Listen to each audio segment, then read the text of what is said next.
iniciar então a nossa terceira aula das 7 cartas do Apocalipse, terceira aula, onde nós estaremos falando sobre a carta à igreja de Pérgamo e a carta à igreja de Tiatira, né? Essas duas igrejas na sequência do que nós estamos aí observando, né? Pai de amor e Deus bendito, graças te damos, ó Pai, por mais essa manhã, graças te damos pela tua palavra viva, eficaz, mais penetrante que qualquer espada de 2 fios. Ministra aos nossos corações, revela a tua vontade, a tua verdade, a tua palavra. Clamamos, ó Pai, por cada pedido de oração, cada vida que está enferma, ó Pai, que o Senhor possa entrar com cura, capacitando os médicos, dando instrução, ó Pai, a essas vidas e renovando as forças dos teus servos para a tua honra e glória, no nome de Jesus. Amém e amém. Capítulo 2 de Apocalipse, versículo 12. Versículo 12 ao 17, a gente tem aqui a carta à igreja de Pérgamo, carta à igreja de Pérgamo. Isso é o que sobrou da igreja de Pérgamo, né? Dos restos aí que mais perduraram, né? As outras você vê que tem bem menos, tá? Mas isso é o que sobrou. 2:12 de Apocalipse, terceira carta. Ao anjo da igreja que está em Pérgamo, escreve: isto diz aquele que tem a espada aguda de 2 fios. Eu sei as tuas obras e onde habitas, que é onde está o trono de Satanás. Retens o meu nome e não negastes a minha fé. Ainda nos dias de Antipas, a minha fiel testemunha, o qual foi morto entre vós, onde Satanás habita. Mas umas poucas coisas tenho contra ti, porque tens lá os que seguem a doutrina de Balaão, o qual ensinava Balaque a lançar tropeços diante dos filhos de Israel, para que comessem dos sacrifícios da idolatria e se prostituíssem. Assim tens também os que seguem a doutrina dos nicolaítas, o que eu aborreço. Arrepende-te, pois, quando não, em breve virei a ti e contra eles batalharei com a espada da minha boca. Quem tem ouvidos, ouça o que o Espírito diz às igrejas. O que vencer, darei eu de comer do maná escondido, e dar-lhe uma pedra branca, e na pedra um novo nome escrito, o qual ninguém conhece, senão aquele que o recebe. A gente observa que Pérgamo era a capital política, tá? A capital política, como se fosse Brasília no caso, né? Capital política da Ásia. Ela foi famosa por seu sistema educacional, ela foi famosa pela sua cultura e pela ciência. Foram eles que começaram a usar peles de animais para fazer pergaminhos, por isso Pérgamo. Pergaminhos, Pérgamo, a mesma raiz aí da palavra. As ruínas mostram a riqueza e a importância dessa cidade, né? A gente observa aí Pérgamo, um centro cultural importante, como um centro cultural sobrepujava Éfeso e Esmirna. Era famosa por sua biblioteca que continha 200.000 pergaminhos. Da biblioteca só sobrou isso daqui, tá? Eu estive lá nessa biblioteca também. Não sei se eu fiz um vídeo na biblioteca, mas na frente da cidade, da igreja eu fiz. Era a segunda maior biblioteca do mundo, só superada por Alexandria. Então ela se tornou aí uma cidade famosa, uma região famosa pela cultura, enfim, né? Uma série de coisas. A cidade de Pérgamo estava situada na atual cidade Bérgama, ou seja, na Turquia. As ruínas mostram a riqueza e importância desta cidade. Pérgamo começou a se destacar depois da morte de Alexandre o Grande, que faleceu no ano 333 a.C. Foi capital da Ásia por quase 400 anos. Foi capital do reino Seleucida até 133 a.C. Átalo III, rei Seleucida, e o último de Pérgamo, passou o reino a Roma, né? Então, em seu testamento, ele deixa todo o reino para Roma. E Pérgamo se tornou a capital da província romana da Ásia, tá? Então a gente tem aí Pérgamo, uma cidade politeísta, tá? Ali a imagem de Esculápio, Sóter, que que é considerado o deus da medicina e o deus da cura, por isso que tem a serpente ali junto, tá? O teatro de Pérgamo também era o templo do deus Dionísio, deus do vinho e deus das festas. E o templo de Zeus Sóter, templo de Zeus Sóter. O templo de Zeus é o que Jesus se refere justamente o templo de Satanás. É exatamente o que vai ser colocado na carta, né? Eu sei as tuas obras, onde habita, que é onde está o trono de Satanás. Então o trono de Satanás é justamente se referindo a esse templo de Zeus Sóter, que foi considerado também uma das 7 maravilhas do mundo, e os desenhos representam a gigantomaquia, guerra entre os gigantes e os deuses mitológicos que estão talhados em pedra em todo o templo, tá? Então, na verdade, eram construções aí de uma arquitetura maravilhosa, de uma arquitetura incrível. Hoje, ainda quando a gente vai lá, a gente é levado a observar os detalhes da arquitetura que realmente deixa a construção de hoje muito a desejar, né? Foi a capital da Ásia por quase 400 anos e Pérgamo vem de pergaminho, que era feito da pele do animal, né? Da pele do animal. Embora Pérgamo signifique casamento, Pérgamo signifique casamento. Só que a tristeza é que esse casamento é da igreja com o mundo, da igreja com as coisas deste mundo, ou seja, é um adultério espiritual. As festas pagãs, elas tinham comida e depois elas acabavam em orgia, imoralidades e prostituição, né? E é inaceitável que o cristão coma da mesa do Senhor, da ceia do Senhor, e depois coma da comida de Satanás. Pérgamo adorava outros deuses, era politeísta, tais como Dionísio, Atenas, Asclépio e Zeus. E também eles tinham uma tradição que era chamada do culto ao deus Baco. Culto ao deus Baco, que era o deus do vinho, ou outros chamavam ele de Dionísio, deus do vinho, também conhecido como deus Baco. Pérgamo era o centro da adoração a Asclépio, o centro da adoração a Asclépio em grego. Em latim, esse mesmo deus é chamado de Esculápio, tá? Então, olha lá, Asclépio em grego e Esculápio em latim. Reconhecido como deus da medicina ou deus da cura, que na verdade era uma afronta ao Senhor Deus Jeová Rafá. Então, Deus Esculápio, Asclépio, é uma afronta. Aqui você vê como a medicina foi consagrada a entidades malignas. Por quê?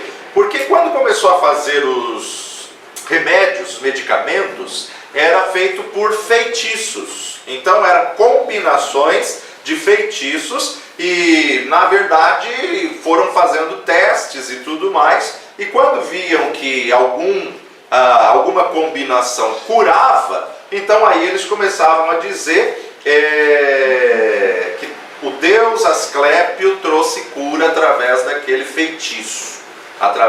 Um livro muito interessante que vai agregar muito para você ler aí é Farmaqueia. Farmaqueia é o livro da Ana Mendes, tá? Ela vai mostrar exatamente essa situação de como começou as misturas, as consagrações. E é triste a gente observar isso hoje, né? Estamos aí às retas do princípio de dores, de grande tribulação e tudo mais, e ver que justamente o que mais o diabo tem usado são os hospitais, são a falta de informação, a medicação errada ou os procedimentos errados para fazerem sacrifícios dentro dos hospitais, né? Claro, tem muita gente séria, tem muita gente boa dentro dos hospitais, mas também tem muito satanista, tá? Então a gente precisa pedir discernimento de espírito, precisa entender, né? É um ataque absurdo espiritual na saúde e é comum a gente ver, parece que os alguns médicos tiveram uma lavagem cerebral, né? Esqueceram de tudo e voltaram a estaca zero, né? Então, você observa que tanto conhecimento, tanta coisa. A gente também tem acompanhado alguns, como que eu posso dizer, capelães de universidades, e eles têm falado muito sério que a gente precisa orar por essa nova geração de médicos, né? Essa nova geração de estagiários, que praticamente mais de 90% estão viciados em drogas, tá? Então essa nova geração de universitários, muitos deles até já residentes, só entra para uma cirurgia drogado, tá? Então essa é uma realidade que capelães universitários aí têm nos falado, que é um alerta, é assombro você observar como está as universidades, especificamente de medicina. E muitas delas que foram estudadas em aula, os alunos experimentaram e viciaram. E aí então, na verdade, a gente vê como o diabo tem usado a medicina para agilizar a agenda diabólica, a agenda aí, da reta final. Esse deus Asclépio, ou Esculápio, ele tem aí essa imagem, né, da serpente, né, ao qual é o símbolo da medicina, da qual aponta, né, traz essa inferência justamente de feitiços. Traz essa inferência justamente a figura da serpente. Aquele que queria ser curado nessa cidade de Pérgamo, eles deitavam no chão, a pessoa que queria a cura, e jogavam um monte de serpentes em cima da pessoa, e as serpentes passavam sobre o corpo da pessoa, porque eles acreditavam que o toque da serpente no corpo da pessoa podia trazer cura. Esse era um ritual que era feito no templo de Asclépio. Moisés levantou a serpente no deserto, simplesmente para mostrar que Jesus seria levantado no deserto para ser o antídoto da serpente, né? Para cancelar o veneno da serpente. E todo aquele que olhava para a serpente levantada no deserto, então seria curado ali da picada da serpente. Então isso é o antídoto, tá? Mas eles pegaram e distorceram essa realidade, dizendo justamente que a cura estava no que Moisés levantou a serpente no deserto, tá? Então foi uma afronta a Jeová Rafá e uma afronta a Jesus, que traz cura, consagrando ou canonizando Asclépio como o deus da medicina. A gente sabe que o significado, além de casamento, no original também aponta para torre alta, casamento ou completamente casada. A igreja tem que se lembrar que ela está prometida em casamento com Cristo e que qualquer envolvimento com o mundo é adultério. Ela está prometida a Cristo em casamento. A data, se a gente for colocar ela na história da igreja, a data que a gente pode atribuir aqui é do ano 313 ao ano 606. 313 a 606, então sendo aí a igreja do 4º, 5º e 6º século. Por quê? A gente vai entender isso daí. O que ocorreu nesses 3 séculos foi a corrupção que se instalou, alojou cada vez mais, enraizou na igreja, tentando combinar teologia cristã com filosofia pagã, tentando fazer uma fusão da teologia cristã com a filosofia pagã. Mesma coisa quando a gente fala de filosofia. Tem a área boa da filosofia e tem a área contaminada da filosofia. Não é tudo na filosofia que é diabólico. Então nós temos que ter maturidade para saber discernir. A igreja cometeu o mesmo erro que Israel. Ou seja, a igreja se tornou mundana. Esse casamento que significa Pérgamo foi casamento da igreja com o mundo. A igreja trouxe para dentro de si adoração aos ídolos, às imagens, na união com o mundo. Então a gente tem que entender, isso a gente vai abordar de novo numa das matérias do final do ano, quando a gente estiver estudando a história da igreja, a gente vai ver justamente isso. A igreja de Éfeso começou como uma igreja apostólica, com sinais, prodígios, maravilhas. Depois começou uma grande e terrível perseguição, a igreja de Esmirna. E diante dessa grande e terrível perseguição, culminou que se levantou um imperador chamado Constantino. E Constantino disse que tinha se convertido, entre aspas. Essa conversão de Constantino foi terrível. Por quê? Porque todo mundo começou a frequentar a igreja porque dava status. E se ele é convertido e eu frequento a igreja, ele vai me dar um lugarzinho lá no palácio para um cargo político. E houve então essa fusão, aonde até hoje se discute se realmente Constantino se converteu ou não, porque ele nunca abandonou Deus Sol. Ele manteve sempre essa aliança com Deus Sol. E aí a gente vai ver quais foram os erros, quais foram os problemas que essa fusão da igreja com o Estado trouxe. Na verdade, o diabo usou a tática, se não pode com eles, una-se a eles. E nessa união começou a contaminar. Claro, aqui a igreja única, a igreja universal, é a católica apostólica. E ela vai até haver a reforma. Que era a igreja única. A igreja católica apostólica é a igreja dos apóstolos, é a igreja primitiva, é a igreja de Atos dos Apóstolos, capítulo 2. Só que aqui, principalmente em Pérgamo, considerada a igreja imperial, começaram as indulgências. Por quê? O imperador queria um jeito de conseguir impostos do povo. Como a igreja se tornava imune de impostos, então se cobrava indulgências. Então, olha, compra um pedacinho de um terreno nos céus, porque aí você tem garantida a tua família lá. Você quer ser consagrado a bispo? Olha, você tem que pagar tanto.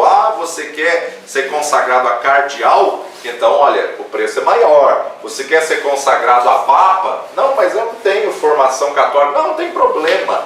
Paga X e tá bom. Então, com essa contaminação da fusão da igreja com o Estado, começou a se cobrar as indulgências e a igreja se desviou terrivelmente. E o que na verdade é conhecido é que esse período ela é considerada a igreja do período licenciosa, ou seja, uma igreja desregrada, uma igreja libertinal, uma igreja do favor imperial ou a igreja do Estado, né? Então, qual a qualificação que Jesus se apresenta para ela como juiz? Espada afiada de dois gumes. Para quê? Para dividir, para separar.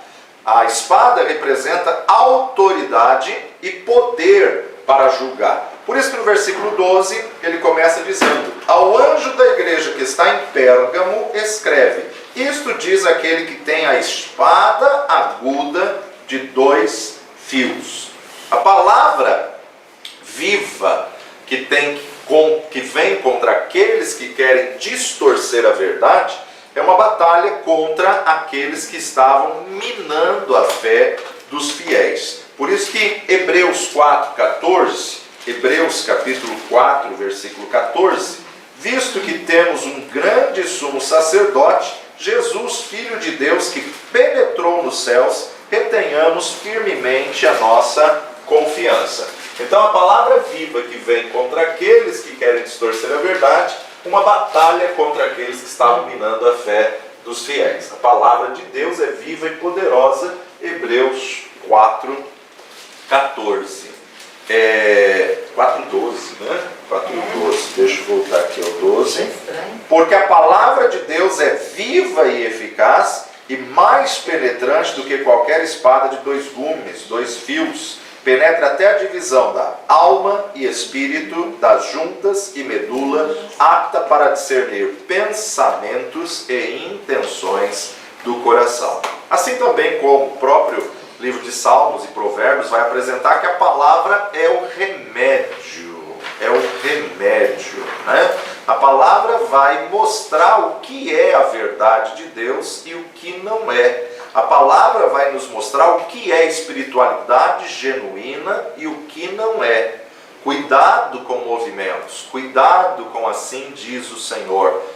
Deus fala profeticamente? Fala, mas tudo que Ele fala tem que estar 100% de acordo com a palavra. 100%. E se não tiver 100%, não serve. Elogio que Jesus dá a essa igreja a gente encontra no versículo 13, que ela não negou a fé apesar da presença de Satanás. Eu sei as tuas obras e onde habitas, que é onde está o trono de Satanás, e retens o meu nome e não negastes a minha fé. Ainda nos dias de Antipas, minha fiel testemunha. Minha fiel testemunha. Antipas, na verdade, foi um pastor cristão, evangélico da igreja, e ele se opunha aos distorções do governo, ele se opunha ao governo literalmente. O nome Antipas significa contra todos, contra todos. Antipas foi considerado um dos primeiros mártires cristãos da Ásia. Ele foi um dos primeiros a ser morto e foi perseguido e foi sacrificado em praça pública. Agora, Jesus relata: tens habitado onde está o trono de Satanás. Se Satanás tem um trono, é porque ele tem um grupo que o adora. Como se levanta um principado? Com os pecados praticados naquela região que alimenta aquele demônio.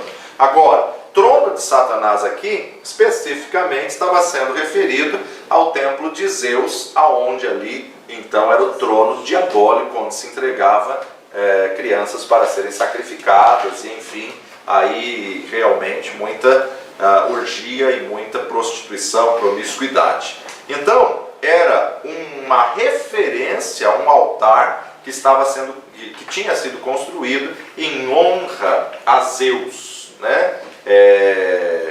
Bem na direção da igreja estava o templo de Zeus e o altar a Zeus. Esse altar era a forma de um trono que tinha mais de 60 metros de altura. Então era um altar, como diz lá o nome Pérgamo, né? Torre. Era um altar de 60 metros de altura. Esse equivale a um prédio mais alto do que 20 andares. Né? Muitos servem a Deus, mas ainda tem um altar a Baal no seu coração. Cultos pagãos, idolatria, promiscuidade, a honra demasiada do culto ao imperador. Pérgamo ganhou a concorrência com Éfeso para fazer o primeiro templo em adoração ao imperador. Então Jesus está dizendo que qualquer lugar que um homem é cultuado e adorado, aí se torna o trono de Satanás. Porque todo culto à personalidade é de inspiração satânica. O culto ao imperador. Havia templos à deusa Roma. O imperador encarnava o espírito da deusa Roma, que era um demônio, e por isso ele divinizou a pessoa do imperador e começou a se levantar templos aos imperadores. Uma vez por ano, os súditos deviam ir ao templo de César e queimar incenso a César, gritando: César é o Senhor. E depois, então, eles podiam seguir qualquer religião. A liberdade religiosa reinava desde que observasse esse detalhe no culto ao imperador. Vai lá, declara que César é o Senhor, depois você pode seguir aí o credo religioso que você quiser.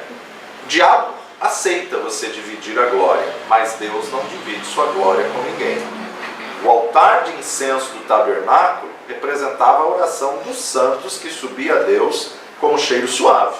Então, o trono de Satanás é marcado pela pressão e pela sedução. Onde Satanás reina, predomina a cegueira espiritual, floresce o misticismo, propaga-se o paganismo, a mentira religiosa, bem como a perseguição e a sedução do povo. E isso conspira contra o Senhor Jesus, Rei dos Reis e Senhor dos Senhores. A igreja estava rodeada por uma sociedade não cristã, com valores mundanos, com heresias, bombardeando a todo instante. Cristo reconhece a lealdade que a igreja lhe dedica. Antipas, na verdade, é a figura daquele que manteve-se fiel, manteve-se íntegro, que foi contra todo o sistema. Tertuliano, um dos pais da igreja, num dos seus escritos, ele diz que Antipas foi colocado dentro de um boi de bronze e foi levado ao fogo, morrendo sufocado, queimado, na verdade cozido dentro desse boi de bronze. Métodos de tortura que eles tinham que eram absurdos, assustador. Mas havia também os que estavam se desviando da verdade. Em uma mesma igreja sempre vai haver aqueles que permanecem firmes e aqueles que se apostatam, aqueles que esfriam e caem. Qual foi então a repreensão? O elogio: não negou a fé apesar da presença de Satanás. Olha aí, o culto ao imperador, no período imperial, foi imposto o culto ao imperador. O imperador passou a ser divinizado e cultuado como um deus, erguendo-se templos. Passou a usar o título de Augustus, que significa divino, e a dirigir toda a atividade religiosa como Suprema Corte, que foi o Pontífice Maximus. O culto ao imperador contribuiu para a unificação religiosa e política do império. Aqui então a imagem do primeiro imperador Augustus. Sempre que o homem é o centro, então se desvia. Qual a repreensão? A repreensão é que essa igreja sustenta as doutrinas de Balaão e também sustenta ou está na prática dos nicolaítas. Apocalipse 2:14. Mas umas poucas coisas tenho contra ti, porque tens lá os que seguem a doutrina de Balaão, o qual ensinava Balaque a lançar tropeços diante dos filhos de Israel, para que comessem dos sacrifícios da idolatria e se prostituíssem. Lembra lá de Balaão, da mula de Balaão e tudo mais? Qual foi a estratégia? Ele estava sendo financiado por Balaque, ele estava sendo custeado por Balaque, e Balaque queria que ele profetizasse contra o povo de Deus. Ele falou que não podia, que não profetizava. Aumentou a oferta e ele falou: tá bom, eu vou profetizar. Só que quando ele abria a boca, ele profetizava a bênção. Só que aí o que acontece? Ele instrui a Balaque: se você quer vencer o povo de Deus, coloca mulheres no meio do povo para misturar com os sacerdotes, seduzir os sacerdotes, e aí então, se infiltrando no meio deles, você vai vencer o povo de Deus. Então é isso que Jesus está dizendo aqui contra a igreja de Pérgamo. Tens lá os que seguem a doutrina de Balaão, ou seja, prostituição, promiscuidade, aliança com o mundo, o qual ensinava Balaque a lançar tropeços diante dos filhos de Israel, para que comessem dos sacrifícios da idolatria e se prostituíssem. Eram seduzidos através de mulheres pagãs, e depois essas mulheres faziam eles idolatrar os seus ídolos, e aí entravam em prostituição. Assim tens também os que seguem a doutrina dos nicolaítas, os quais eu aborreço.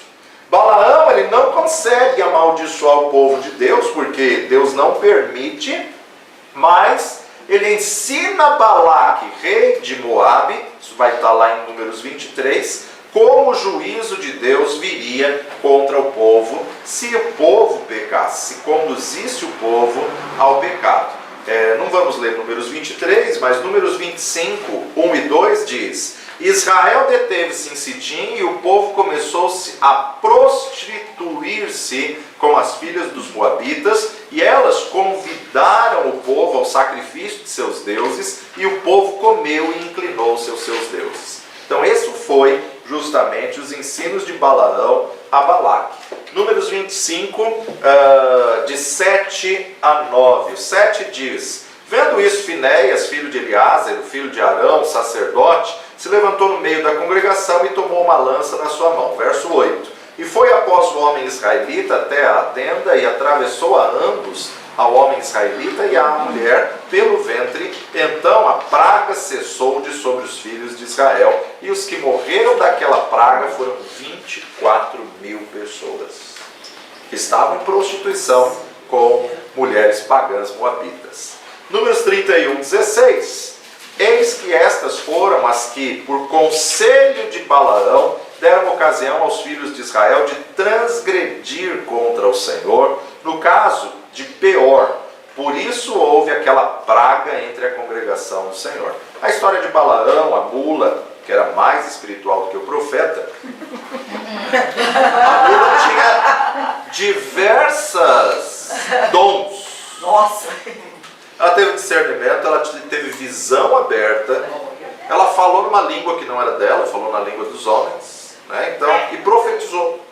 Ela tem pelo menos 4 manifestações de dons aí, porque o dito profeta era mais mula do que a mula. Né? E não dá tempo de a gente ler os textos, mas depois você pode ler aí Números capítulo 22, 23, 24 e 25, que vai contar toda essa história aí. Balaão era o profeta gentil, não era judeu.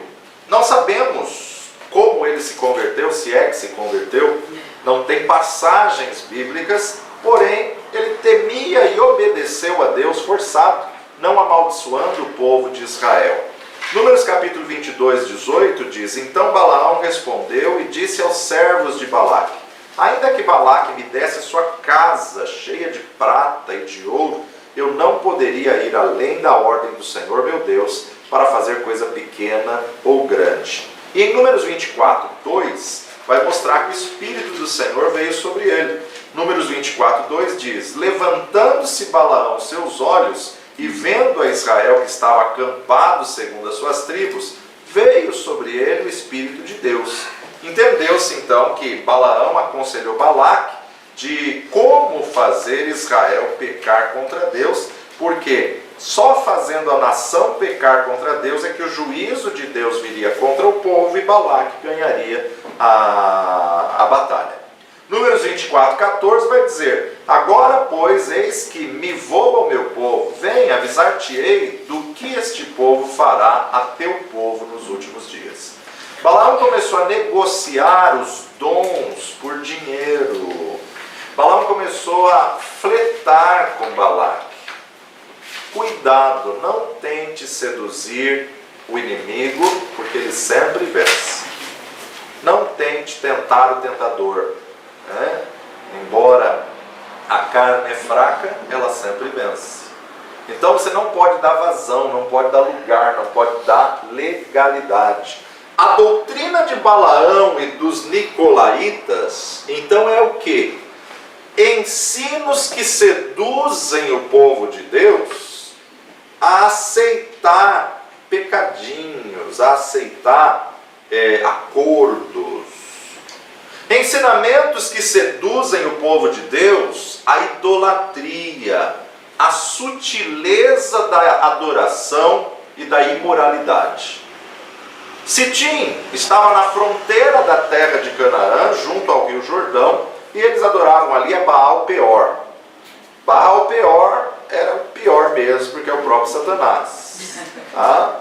Era o deus mais popular de todos os deuses dos povos daquela região, e Baal Peor era representado por um touro, que era o símbolo de força e fertilidade, corpo humano e cabeça de touro. Considerado também o deus das chuvas, simbolizado aí como força, e deus das colheitas, fertilidade. Por ser tão popular, o nome Baal veio a ser frequentemente usado de maneira genérica para todos os deuses pagãos. Né? Baal Peor é um deles aí. O Senhor se agradou da ação de Finéias, e a sua ira contra um povo cessou. Finéias pegou a espada e fincou entre dois que estavam em prostituição, transpassando o homem, atingindo a mulher e matando os dois. Não aquele filho de Eli, o Finéias, não. Tá? Finéias de Números capítulo 25. Tá? Cuidado aí com os nomes homônimos. E nicolaítas nós já falamos, né? Ensinamentos que seduzem o povo de Deus à idolatria e imoralidade em nome da graça. Eles diziam que estando na graça pode viver dissolutamente. Um discurso muito comum da graça é: faz o que o teu pensamento quiser, seja feliz, né? Você é livre. Isso daí é uma das maiores mentiras do diabo, né? Os atos da carne não afetam a alma. Pode pecar à vontade, porque o sacrifício de Jesus tudo cobre. Isso é uma tremenda mentira e um tremendo engano, que é uma filosofia que tem permeado diversas igrejas hoje que se dizem evangélicas. Romanos capítulo 8, versículo 1 nos diz: portanto agora nenhuma condenação há para os que estão em Cristo Jesus, que não andam mais segundo a carne, mas que andam segundo o Espírito. Romanos capítulo 6, verso 1 e 2: que diremos, pois? Permaneceremos no pecado para que a graça abunde? De modo nenhum. Nós que estamos mortos para o pecado, como viveremos ainda nele?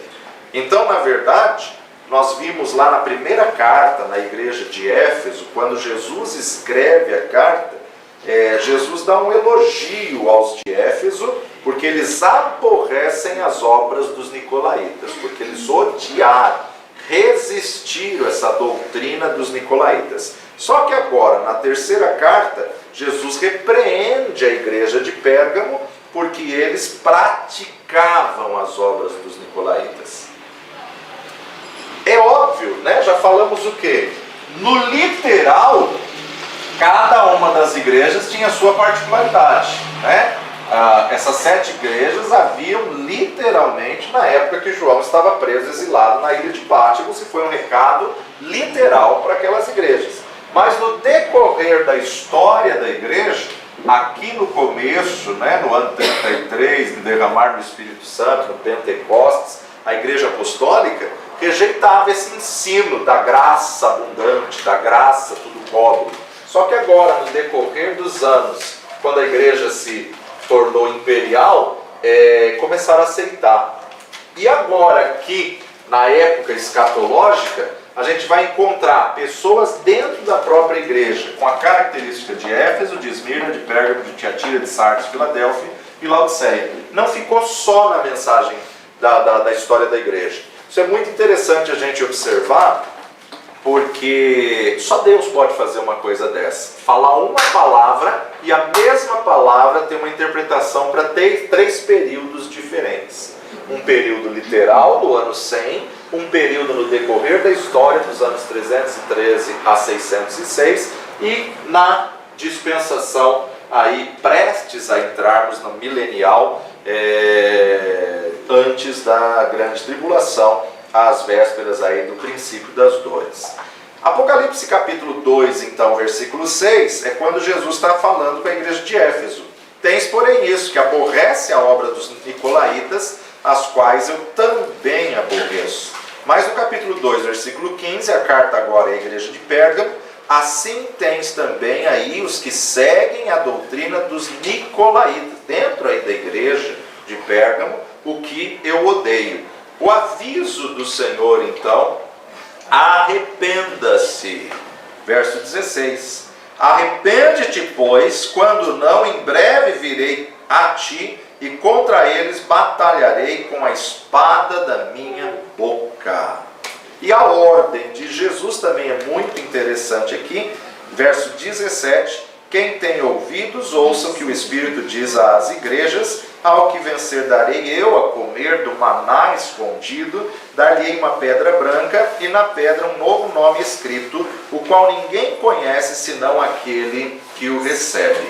É interessante a gente observar que aqueles que recusassem qualquer participação da mesa de demônios vão ser sustentados pelo maná que desce dos céus. Vão ser sustentados de uma maneira milagrosa. Isso é uma mensagem muito interessante para nós, né? Se realmente passarmos a grande tribulação,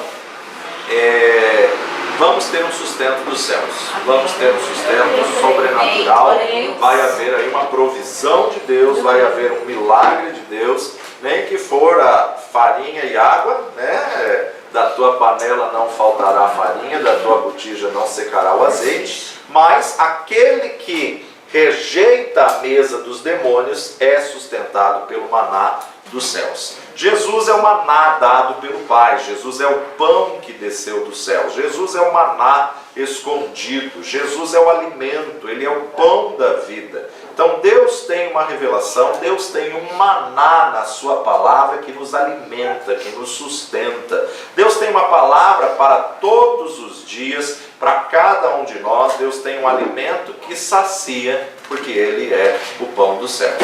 O maná escondido sempre refere-se ao banquete permanente que teremos nos céus. Os cristãos não deveriam participar de banquetes pagãos, de festas dadas pelo império, que terminavam sempre em orgias e promiscuidade. Os cristãos jamais deveriam participar disso em Pérgamo e jamais devem participar disso no mundo. Mas ele deve aguardar o verdadeiro banquete dos céus. E por que uma pedra branca? Pedra branca é o símbolo de recompensa. Pedra aqui é uma partícula da rocha, né? Um pedaço da Petra, aonde o nosso novo nome está escrito. Naquela época, quando se ia para julgamento do júri popular, cada um dos júris populares ficava com uma pedra branca. E quando jogava a pedra branca ali na frente, na verdade estava atribuindo absolvição, ou seja, coloca um caso em julgamento, cada um do júri popular tem uma pedra branca, e se for para inocentar essa pessoa, todos eles jogavam a pedra branca. Em que local? Em Pérgamo, e justamente nessa igreja a qual Jesus vai fazer esse paralelo da pedra branca. Porque isso era hábito deles. Então Jesus fala na linguagem que adequa a cada uma da cultura da igreja. Isso é fantástico, isso é fabuloso, né? Então era um linguajar que eles entendiam. Peraí, pedra branca, então foi inocentado, foi absolvido.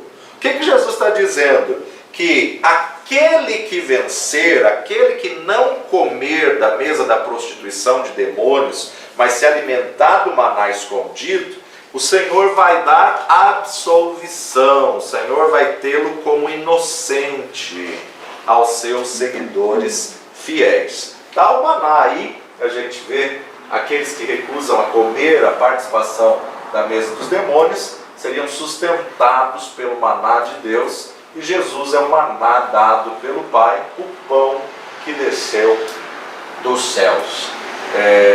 Essa figura de maná, ela foi encontrada há poucos anos atrás numa região da África, que eles clamaram por arrependimento e uma das crianças puxou lá sua mãe e falou, o homem de branco falou que a gente pode comer isso. Quando ela saiu do local que ela estava orando, estava repleto desse substância branca, né, a qual eles atribuíram o maná. Tinha, né, não sei se tiraram, mas tinha no YouTube essa reportagem, então é muito interessante. E a pedra branca, na verdade, era o que cada um tinha nas mãos para poder. Reteve a pedra branca, condenou a pessoa que foi julgada. Jogou a pedra branca diante do tribunal ali, então o júri popular está dizendo absolvido. Tá? Essa era a tradição. E naquela época, então, no julgamento, o júri popular jogava uma pedra branca e quanto mais pedras brancas tinha, era a favor a absolvição. Haviam pedras especiais como recompensas também do jogo, né? E também serviam como entradas festivais, em festivais públicos. A pedrinha branca é um símbolo da nossa admissão no céu, da nossa festa do Cordeiro. Quem deixa as festas do mundo vai ter a verdadeira festa, a verdadeira onde a alegria vai durar para sempre. O novo nome representa o caráter de Cristo atribuído à pessoa que chega à estatura de varão perfeito. Pérgamo era a capital política da Ásia e famosa por seu sistema educacional, cultural e ciência. E era o centro do culto ao imperador e outros tipos de idolatria. O que ocorreu nesses 3 séculos foi que a corrupção se instalou cada vez mais dentro da igreja, tentando combinar aí teologia com filosofia pagã. A igreja cometeu então o mesmo erro que Israel, né? Foi se unindo ao mundo, foi se adequando às coisas do mundo. A mensagem pessoal é de uma separação. Sede santos, ou seja, santidade é separado. Essa igreja foi conduzida a um casamento com o mundo, uma aliança com o paganismo, que na verdade, diante de Deus, isso é considerado adultério espiritual. Olha o que Paulo vai falar na primeira carta a Timóteo, capítulo 4, versículo 13. Persiste em ler, em exortar e ensinar até que eu vá. 2 Timóteo, capítulo 3, 2 a 5. Porque haverá homens amantes de si mesmos, avarentos, presunçosos, soberbos, blasfemos, desobedientes a pais e mães, ingratos, profanos, sem afeto natural, irreconciliáveis, caluniadores, incontinentes, cruéis, sem amor para com os bons, traidores, obstinados, orgulhosos, mais amigos dos deleites do que amigos de Deus, tendo aparência de piedade, mas negando a eficácia dela. Destes, afasta-te. Tiago, capítulo 4, versículo 4, vai nos dizer, adúlteros e adúlteras, não sabeis vós que a amizade do mundo é inimizade contra Deus? Portanto, qualquer que quiser ser amigo do mundo, constitui-se inimigo de Deus. 1 João, capítulo 2, verso 15 a 17. 2, 15. Não ameis o mundo e nem o que no mundo há. Se alguém ama o mundo, o amor do Pai não está nele. Porque tudo que há no mundo, a concupiscência da carne, a concupiscência dos olhos, a soberba da vida, não é do Pai, mas do mundo. E o mundo passa e a sua concupiscência. Mas aquele que faz a vontade de Deus permanece para sempre. 1 Coríntios, capítulo 10, versículo 14. 1 Coríntios, capítulo 10, versículo 14. Portanto, meus amados irmãos, fugi da idolatria. Falo como a sábio, julgai vós mesmos o que digo. Porventura, o cálice da bênção que abençoamos não é a comunhão do sangue de Cristo? O pão que partimos não é porventura a comunhão do corpo de Cristo? Porque nós, sendo muitos, somos um só pão e um só corpo, porque todos participamos do mesmo pão. Vede a Israel segundo a carne, os que comem o sacrifício não são porventura participantes do altar? Mas que digo? Que o ídolo é alguma coisa? Ou que o sacrificado ao ídolo é alguma coisa? Antes digo que as coisas que os gentios sacrificam, as sacrificam aos demônios e não a Deus. E não quero que sejais participantes com os demônios. Não podeis beber o cálice do Senhor e o cálice dos demônios. Não podeis ser participantes da mesa do Senhor e da mesa dos demônios. Então, aqui Paulo está atribuindo que não tem como participar das duas mesas. 1 Pedro, capítulo 4, versos 1 a 7. Ora, pois, já que Cristo padeceu por nós na carne, armai-vos também vós com este pensamento, que aquele que padeceu na carne já cessou do pecado, para que no tempo que vos resta na carne, não vivais mais segundo as concupiscências dos homens, mas segundo a vontade de Deus. Porque é bastante que no tempo passado da vida fizéssemos a vontade dos gentios, andando em dissoluções, concupiscências, borracheiras, glutonarias, bebedices e abomináveis idolatrias. E acham estranho não correrdes com eles no mesmo desenfreamento de dissolução, blasfemando de vós, os quais hão de dar conta ao que está preparado para julgar os vivos e os mortos? Porque por isso foi pregado o Evangelho também aos mortos, para que, na verdade, fossem julgados segundo os homens na carne, mas vivessem segundo Deus em espírito. E já está próximo o fim de todas as coisas, portanto, sede sóbrios e vigiai em oração. E também o texto de Efésios, capítulo 4, esse nós não vamos ler, porque é bem extenso, que vai do capítulo 4, do verso 17, a santidade cristã é oposta ao costume dos gentios, e vai até o capítulo 5, verso 21. Então, do capítulo 4, de 17 a 32, e 5, de 1 a 21, depois você leia e veja, que é o texto onde Paulo vai falar: desperta, ó tu que dormes, levanta-te dentre os mortos, e Cristo te esclarecerá. Não sejais insensatos, mas entendeis qual seja a vontade do Senhor. Então,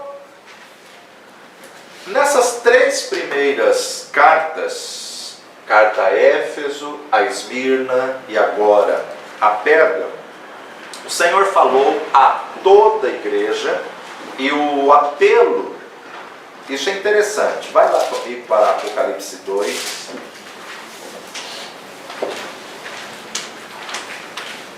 Essas três cartas, o apelo a ouvir, quem tem ouvidos ouça que o Espírito diz à igreja. Olha o verso 7, ao que vencer, dar-lhe de comer da árvore da vida que está no meio do paraíso de Deus. Olha o verso 11, quem tem ouvidos, ouça o que o Espírito diz à igreja, o que vencer receberá o dano da segunda morte.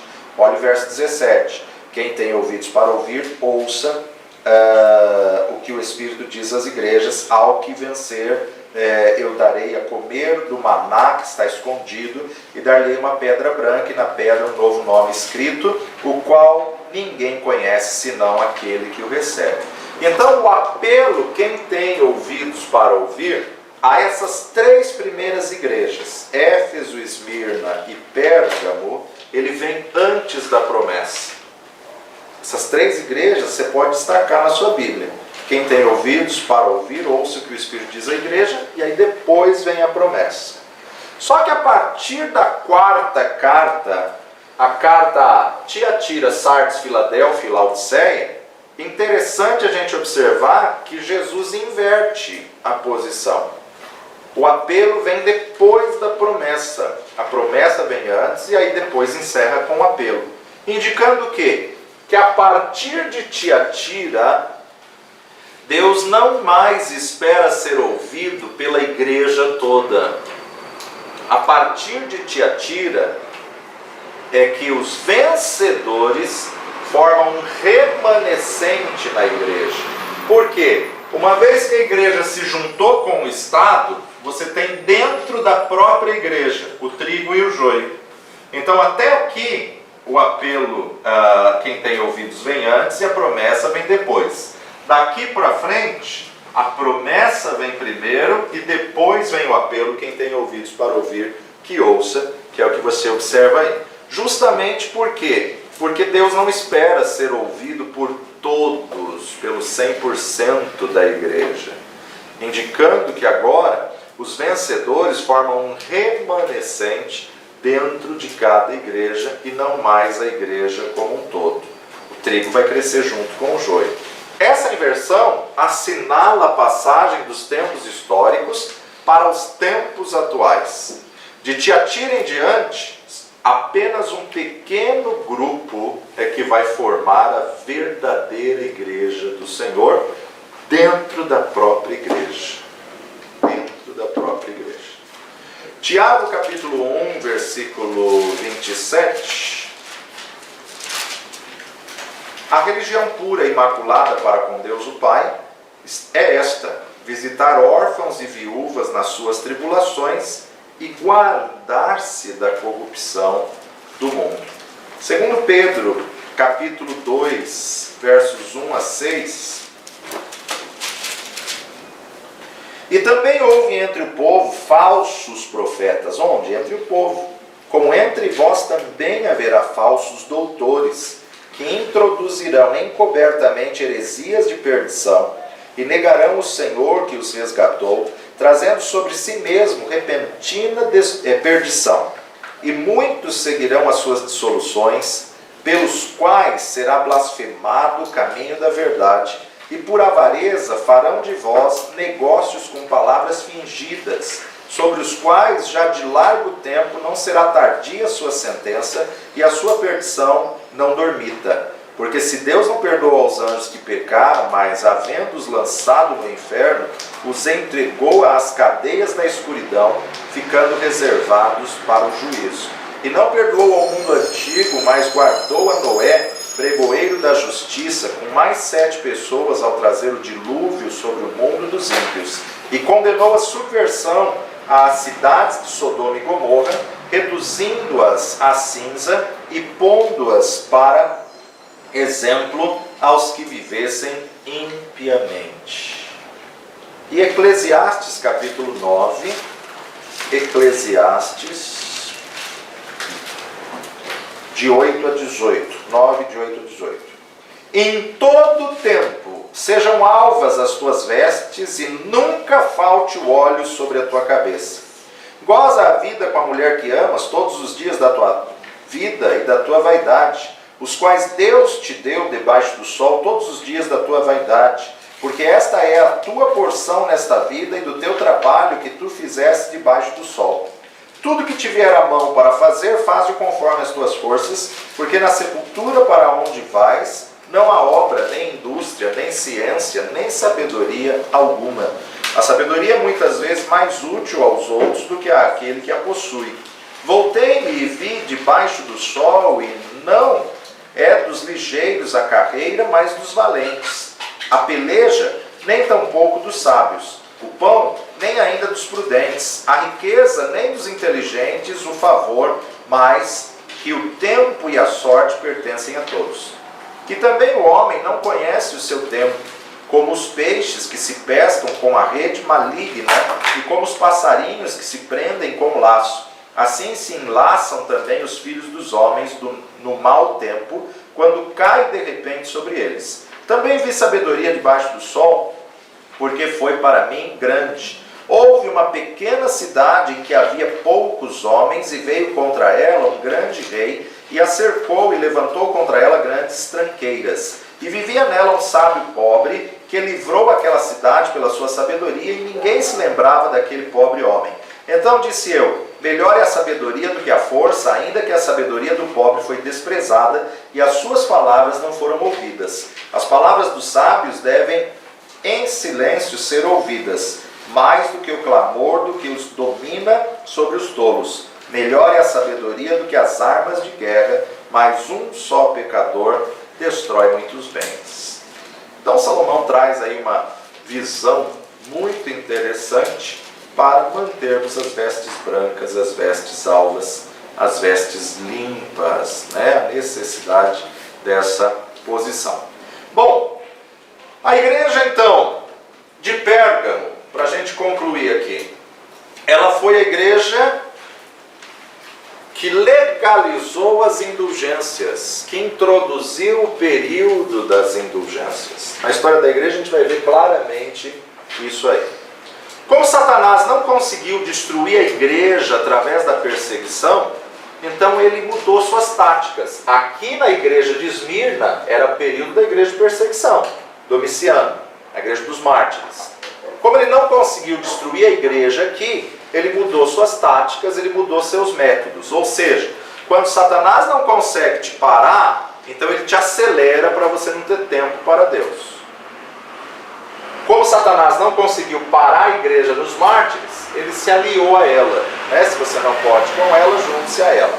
A igreja começou a receber favores do Estado romano, quando Constantino, o imperador romano, supostamente se diz que se converteu ao cristianismo.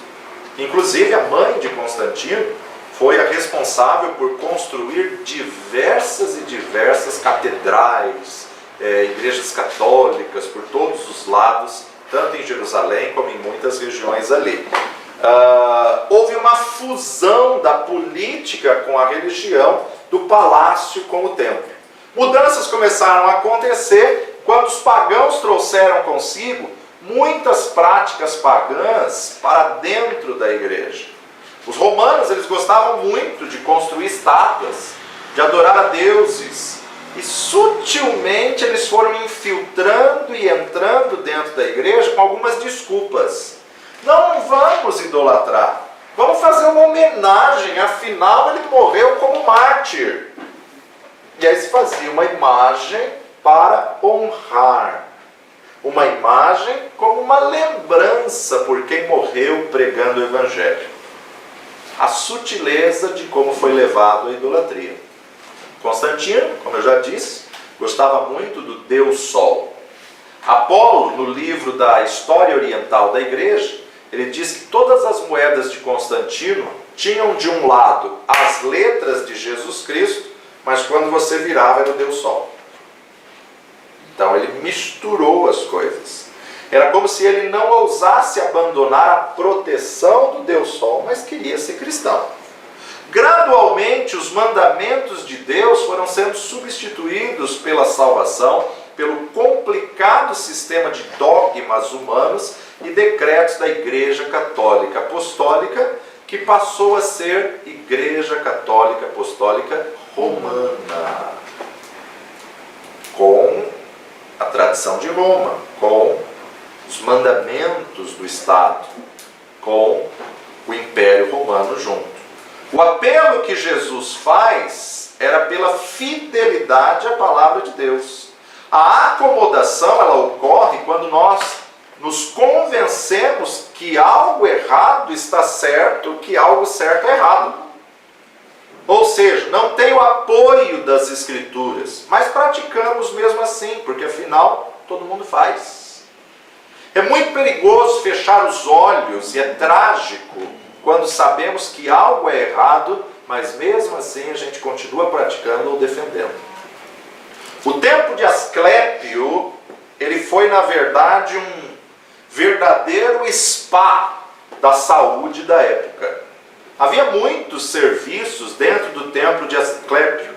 Havia banho com águas terapêuticas, águas termais, havia uma série de coisas. Faziam de tudo para aliviar as tensões das pessoas. Podiam relaxar dentro das piscinas termais, lendo na biblioteca ou indo ao teatro. A cultura pagã de Pérgamo fazia as pessoas se sentirem bem, mas também as adormecia. Aqui está o perigo quando você tem todo o conforto, quando você quer somente o caminho fácil. A acomodação é o risco de apostasia, é o risco de perder a fé. Prova disso é o que nós estamos vivendo nesse período de pandemia, né? No começo, quando tudo fechou, as lives iam lá em cima, os cultos online iam lá em cima. Acostumou, acomodou em casa, eu assisto o culto em outro horário. E agora já nem assiste mais. Então a acomodação vai vindo, vai alojando a apostasia e o esfriamento. O problema de Pérgamo era que eles estavam louvando a Cristo, mas estavam misturando com crenças que distorciam a imagem de Deus e estavam começando a se acomodar. Ou seja, eles estavam desconstruindo o que Deus estabeleceu na sua palavra. No ano 300 depois de Cristo, parou a perseguição dos cristãos porque o imperador Constantino resolveu se dizer cristão e decretou que o cristianismo era a religião oficial do Império Romano. Então, todos, para agradar o imperador, começaram a frequentar a igreja teve um grande crescimento. Só que número não é sinal de conversão. De nada adianta ela estar cheia, mas ser um inchaço. A igreja, estar na igreja, ou frequentar a igreja, dava status diante do Constantino, diante do imperador. Houve então essa fusão da teologia cristã com a filosofia pagã. Como era o imperador que havia dado ordem, então alguns pastores e líderes se sentiam intimidados e não queriam confrontar, enfrentar o imperador. A igreja era favorecida pelo império e o diabo começou a usar a política para entrar dentro da igreja e está assim até hoje. Satanás usou a tática: se não pode com eles, una-se a eles. Como hoje em dia, né? Cantores, artistas, jogadores perdem a fama no mundo, se convertem, viram crente. Por quê? Porque ele vai ter um povo que o aplaude, ele vai ter um povo que o ouve, né? Converteu no domingo, venha nessa terça para ouvir o testemunho do fulano de tal, que é cantor. Que testemunho? Triste. Ele não sabe nada do evangelho ainda, não sabe nada da igreja. Mas é o que a sociedade faz, porque dá status. E com isso vai trazendo os costumes do mundo para dentro da igreja e não há mudança de vida. É o santo se misturando com o profano e aí se perde a simplicidade do evangelho. E a igreja começa a prosperar, porque muitos ricos e abastados agora estão fazendo parte da igreja, e aí então acho que Deus está abençoando, porque entrou um valor financeiro elevado. Começou os desvios doutrinários em 310 depois de Cristo, foi que a Igreja Católica Apostólica adotou o uso de velas àqueles que morreram como mártir. No ano 310 que eles adotaram a oração pelos mortos, a homenagem aos mortos finados, culto aos santos mártires, aqueles que morreram pelo Evangelho, eles canonizaram, fazendo imagem dos santos para honrar, não vamos idolatrar. E aí infiltra o culto aos anjos. E logo depois, espera aí, a honra maior é a Maria. Aliás, ela também deve estar junto com Jesus, ela foi assunta aos céus. E aí você começa a ver uma série de divergências, uma série de problemas. No período da história da igreja, Pérgamo, então, deixa entrar toda a liturgia pagã, filosofia grega, mundanismo romano dentro da igreja e contaminou o evangelho puro. Por isso que Jesus aparece a essa igreja com uma espada afiada de 2 gumes para separar o trigo do joio, a luz das trevas, o certo do errado, pensamentos e intenções, a alma do espírito. Embora o cristianismo fosse a religião oficial do império, era um império pagão. Quantos cristãos fazem coisas erradas dizendo, não tem problema, todo mundo faz?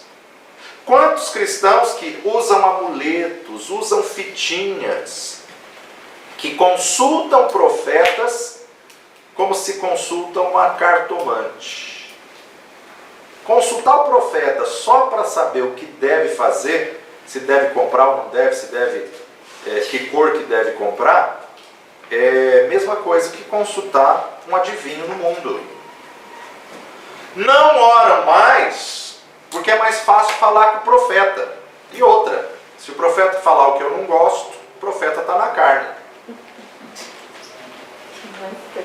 Agora, se eu buscar de Deus e Deus falar o que eu não gosto, aí não dá para dizer que Deus está na carne.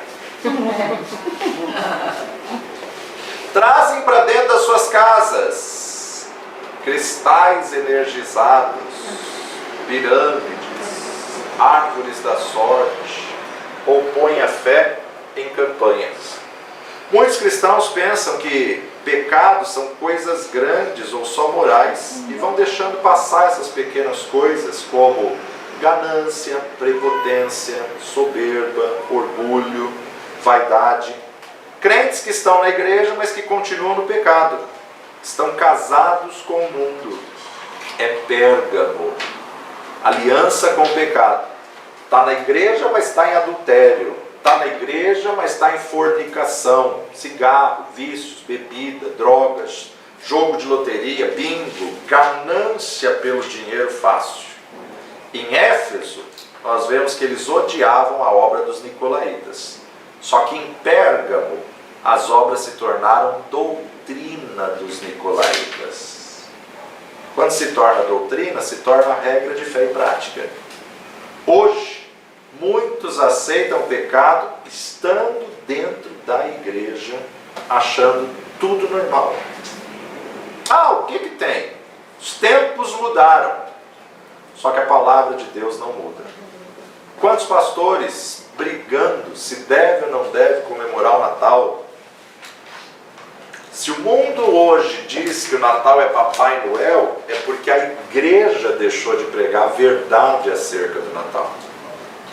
Porque o intuito de Satanás, e ele já conseguiu isso nesse último ano, é tirar as festas cristãs.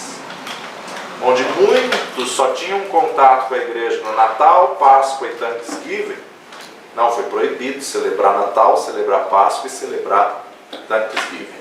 São poucas festas cristãs na nossa cultura.